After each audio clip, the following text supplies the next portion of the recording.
Bonsoir à tous, merci de nous être fidèles. Tout de suite le sommaire de votre journal. État d'urgence sanitaire oblige du nord au sud du royaume. La vie sociale tourne désormais au ralenti. Un calme presque inédit règne dans nos rues. Les endroits pris habituellement d'assaut offrent un nouveau visage. Seuls les besoins urgents font sortir les citoyens de leur demeure. Nous suivrons des reportages à Rabat et au niveau de la métropole Casablanca où la saison printanière est entamée sous un silence peu commun. Un silence propice à l'élévation des chants des oiseaux. L'urgence sanitaire ne signifie pas l'arrêt de l'activité économique, mais plutôt la limitation maximale des déplacements afin de lutter plus efficacement contre la propagation du coronavirus. Comment s'organise l'état d'urgence sanitaire et que prévoit-il exactement? Nous suivrons un éclairage dans cette édition. Gaz butane, la demande et les inquiétudes des citoyens montent d'un cran. Le ministère de tutelle se veut rassurant. Le Maroc dispose d'un stock suffisant avec une autonomie de 40 jours. Comment se renouvelle ce stock et qu'en est-il de sa distribution? Nous serons en direct avec le président de la Société marocaine de stockage. À suivre également dans cette édition les opérations anti-spéculation autour des prix de façon générale en cette période de confinement de la population. Covid-19, faisant d'abord le point sur la situation au Maroc. 86 cas confirmés de contamination recensés jusqu'ici chez nous, précise le dernier bilan du ministère de la Santé. Le département de tutelle fait également état de 3 décès et 2 guérisons. Pour ce qui est des cas exclus suite à un résultat négatif au laboratoire, eh bien, ils sont au nombre de 385 cas. Le ministère invite toujours les citoyens à respecter les règles d'hygiène et de sécurité sanitaire ainsi que les mesures préventives prises en faisant preuve de responsabilité et de patriotisme. Et pour préserver notre santé et lutter plus efficacement contre la propagation du coronavirus, l'état d'urgence sanitaire est entré hier en vigueur dans les 4 coins du royaume et cela jusqu'à nouvel ordre. Les citoyens sont priés de rester confinés chez eux et de ne sortir qu'en cas d'extrême nécessité. Ils sont tenus de se conformer à ces mesures obligatoires sous peine de sanctions prévues dans le cadre du code pénal, car il y va de l'intérêt général. De Rabat à Tanger à Dakhla en passant par Fez et Meknès ou encore Oujda, à travers les 4 coins du royaume, ces mesures préventives sont largement respectées. Les rues et les avenues, habituellement très animées, sont complètement vides, comme vous le voyez sur ces images. Nos caméras se sont également baladées dans les rues de la capitale Rabat. Elles ont capturé des images que l'on n'a pas l'habitude de voir, surtout pendant un week-end ensoleillé. Une capitale complètement déserte pendant le tout premier jour du printemps. Une ambiance peu commune, disons-le, et décrite par Mariam El Messi et Yassine Maassi.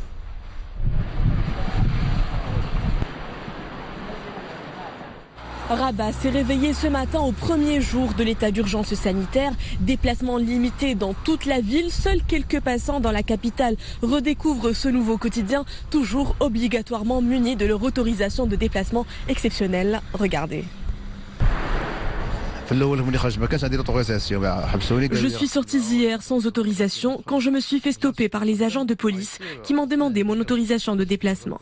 Je me suis rendue chez les autorités locales pour m'en procurer une que j'ai placée sur mon tableau de bord. Aujourd'hui, je suis tranquillement sortie faire mes courses. J'en ai 2 autorisations, voilà, attestation de dérogatoire de professionnel pour mes déplacements professionnels et j'ai l'autorisation pour aller faire mes achats ou là pour voilà, j'en ai les 2. Si la plupart d'Elbati sont volontairement confinés en ce premier week-end de l'état d'urgence sanitaire, d'autres sont contraints à quitter leur domicile pour se nourrir, se soigner ou travailler. Leur trajet sur la voie publique fait l'objet de contrôles de la part de l'appareil sécuritaire affecté à cette mission. Tous les véhicules sont interceptés. Leurs conducteurs sont tenus à fournir les autorisations de déplacement exceptionnelles tout en précisant les raisons de leur déplacement.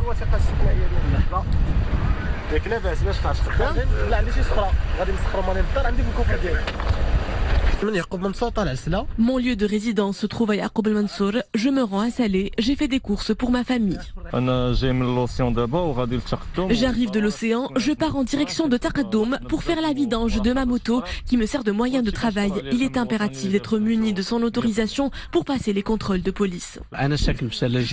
J'habite à Salah el-Jadida. Je me rends à Rabat pour travailler. J'ai sur moi mon attestation de déplacement. Nous sommes réjouis de ces mesures préventives. Un week-end de printemps sous confinement, dans l'espoir d'enrayer la propagation du virus. Casablanca, une métropole sous confinement également, que mesure préventive. Est difficile de reconnaître la métropole qui grouille habituellement de monde et qui vit désormais au ralenti.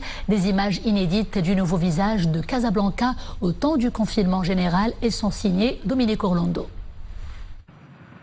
Casablanca ce matin aux alentours de 8h45, comme attendu et même souhaité, les artères de la capitale économique sont quasiment vides et le moindre mouvement d'automobile ou de piétons isolés retient aussitôt l'attention.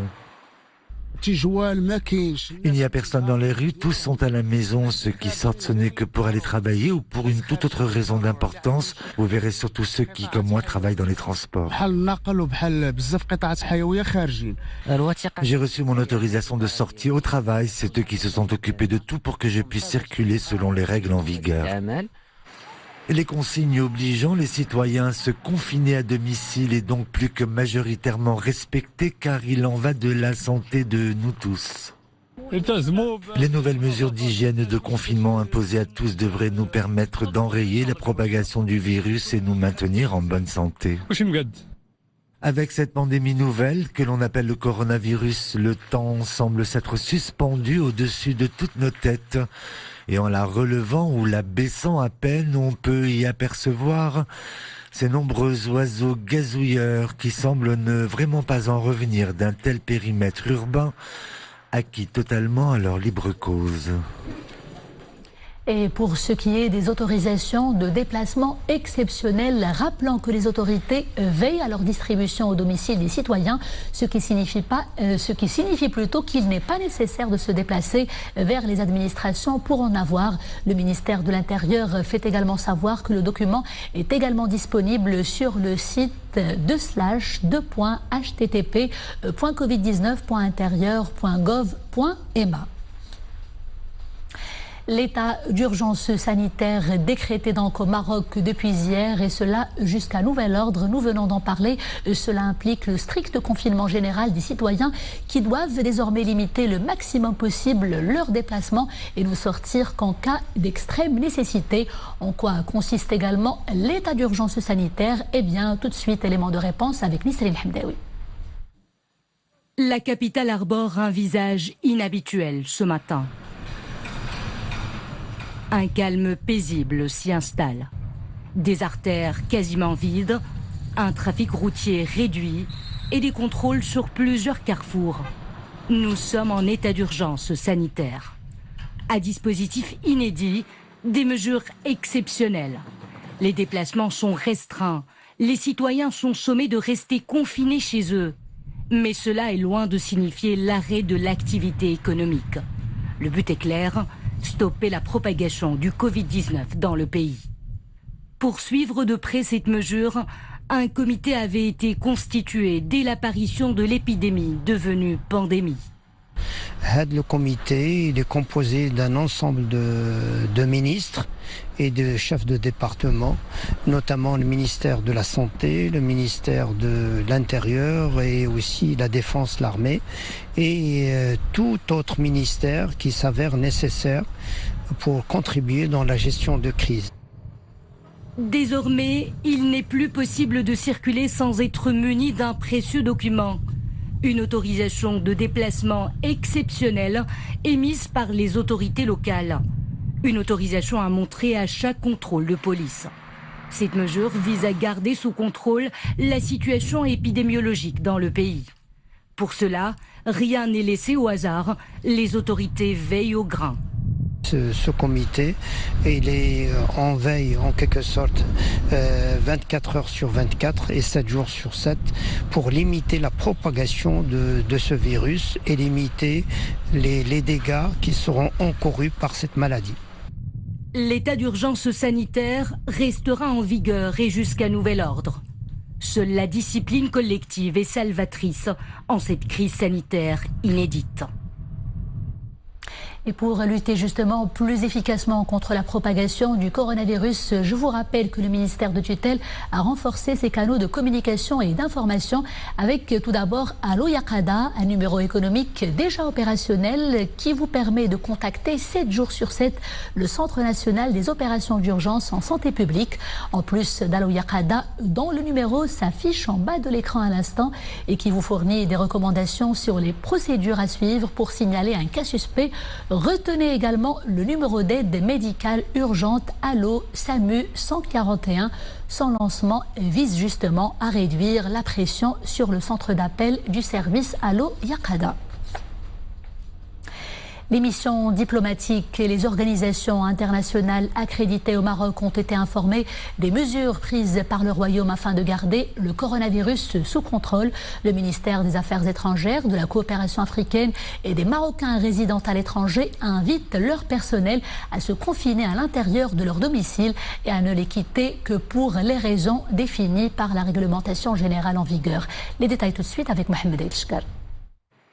Le ministère des Affaires étrangères, de la coopération africaine et des Marocains résidant à l'étranger porte à la connaissance des missions diplomatiques et organisations internationales accréditées au Maroc qu'afin de garder le coronavirus sous contrôle et endiguer sa propagation, le gouvernement du Royaume du Maroc a mis en œuvre depuis quelques semaines une série de mesures.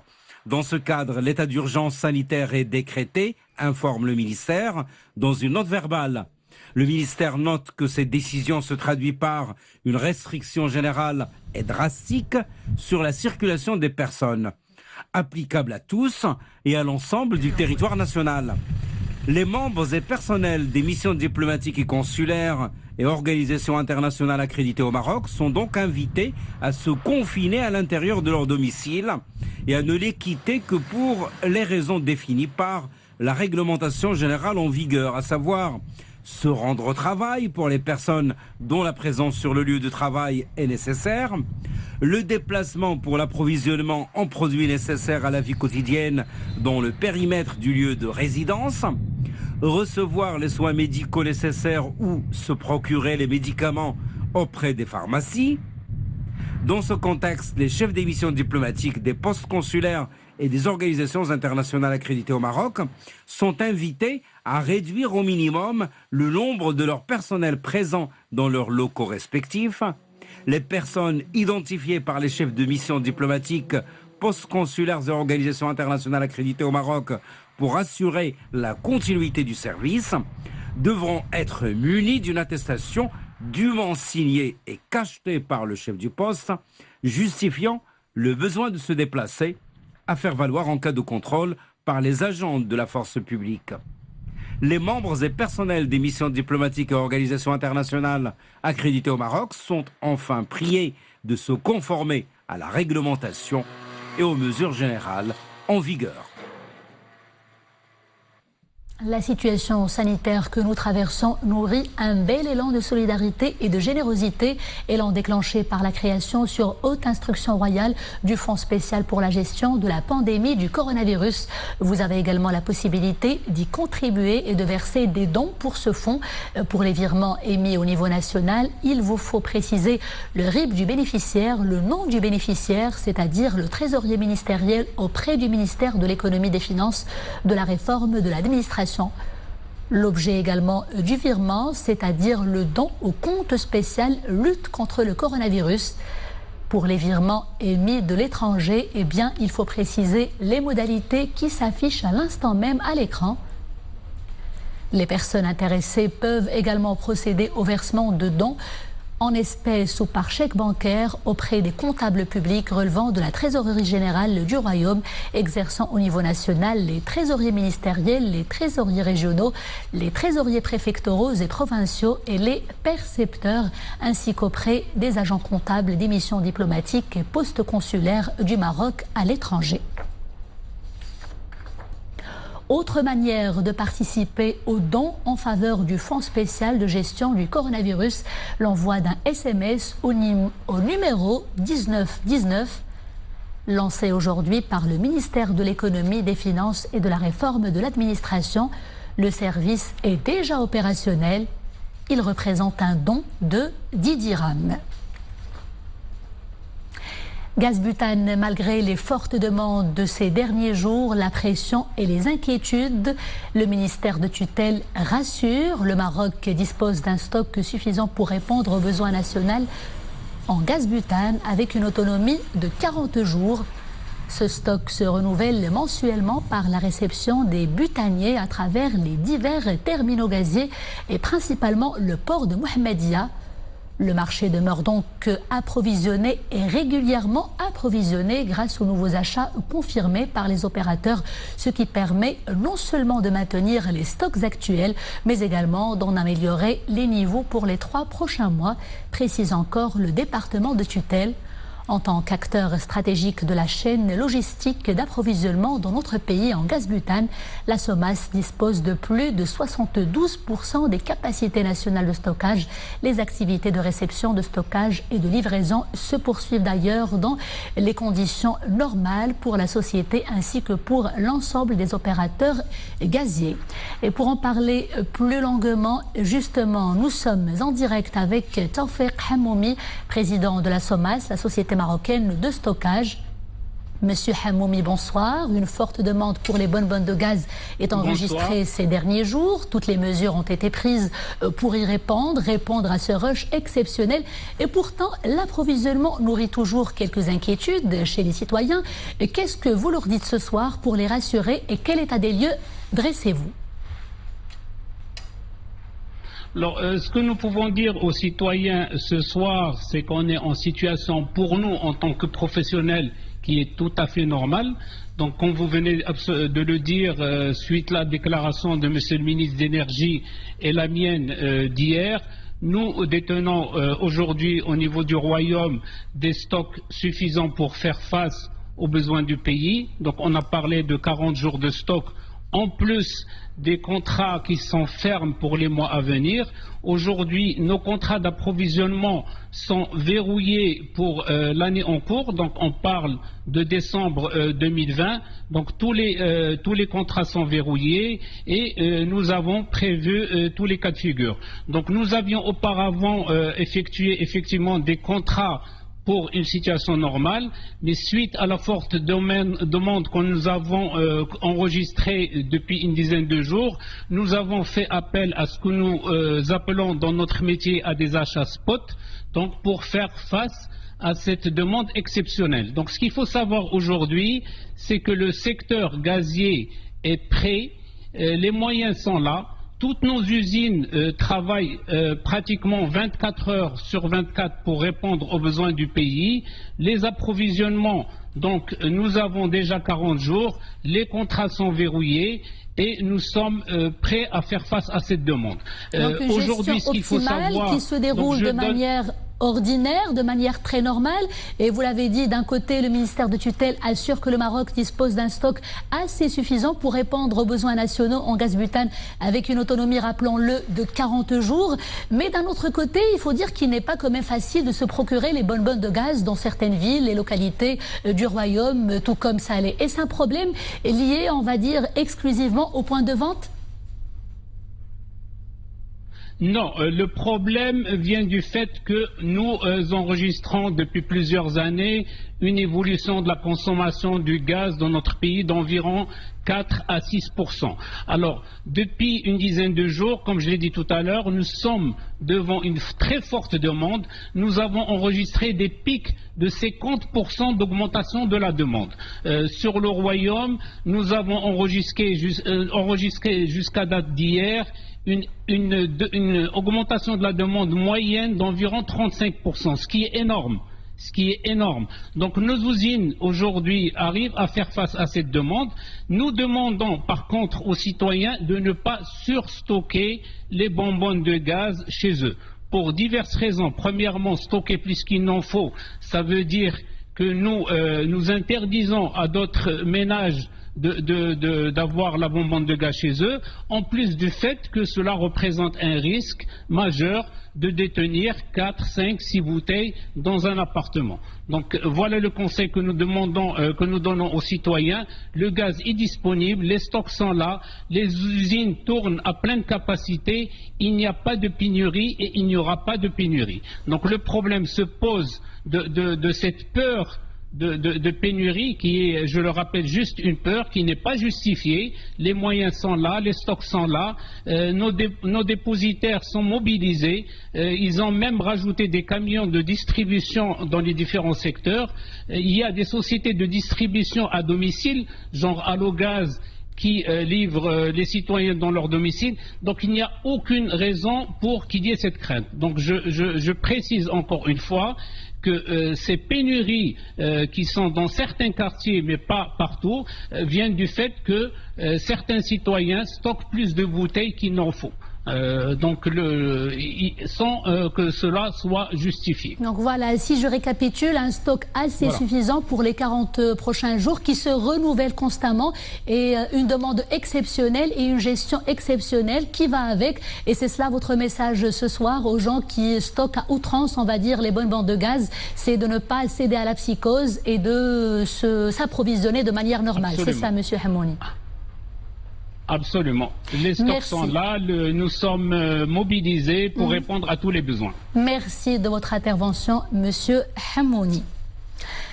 Flambée et spéculation des prix en cette période d'épidémie, les autorités compétentes durcissent le ton et renforcent les contrôles au niveau des différents marchés nationaux pour mettre fin aux éventuelles irrégularités. Un tour d'horizon des opérations conduites dans ce sens tout de suite dans plusieurs villes du royaume à suivre avec Mounia Marouche. Ce matin, c'est au tour de cette supérette de recevoir la visite d'inspection. Les membres de la commission de contrôle vérifient les prix et la qualité de tous les produits alimentaires. Une manière de s'assurer de la conformité des prix de vente aux tarifs en vigueur. Les denrées alimentaires sont disponibles et l'offre est abondante. Concernant les prix, n'ont pas changé. En plus, face à cette crise sanitaire, nous respectons les consignes d'hygiène et nous désinfectons le magasin.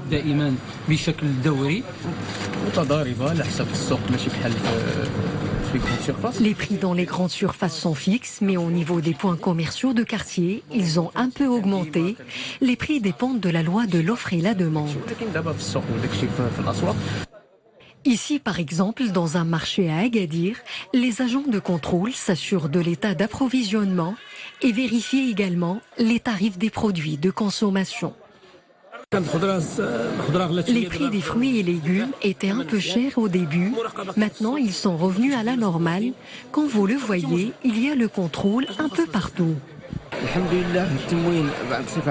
Les marchés sont approvisionnés, il n'y a pas de pénurie, même si la semaine dernière, il y avait une forte demande. Mais là, tout se passe bien. Les opérations de contrôle ont lieu un peu partout dans le royaume. Elles sont même un peu plus renforcées que d'habitude pour détecter toute pénurie ou dysfonctionnement au niveau des circuits de distribution et contre toute spéculation en cette période de crise sanitaire. Et dans le contexte de l'état d'urgence sanitaire décrété par le Maroc dans le cadre de la lutte contre le Covid-19, la chaîne d'approvisionnement en produits alimentaires depuis la production agricole jusqu'à sa distribution sur les marchés continuera à fonctionner normalement, assure aujourd'hui le ministère de l'Agriculture, de la Pêche maritime, du Développement rural et des Eaux et Forêts.